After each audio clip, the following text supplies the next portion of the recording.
आई अगं जेवायला बसली, मला पण भूक लागली. काय बनवले?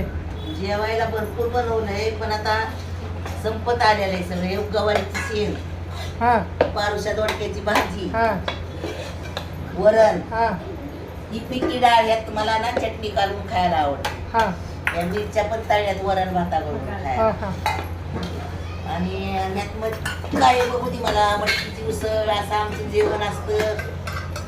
मटकीची उसळ ते पण संपली. आता मला तू काय माहिती मला जेवायची. मी तुला म्हणलं होतं की मी जेवायला येणार आहे म्हणून. जेवायला ही आमची मुका आजी जेवती बघा, कसा चुरलाय काला. कसं खाते बघा, हाय का? तिला चपाती चुरून पाहिजे, डाळी, हा. भात, डाळ. ही मानसी जेवती, तिचा क्लास चालू होईल आता 2 वाजता, म्हणून आज लवकरच बसलो जेवायला. चांगला थाट आहे बाई जेवायचा. हा, मग. चला मी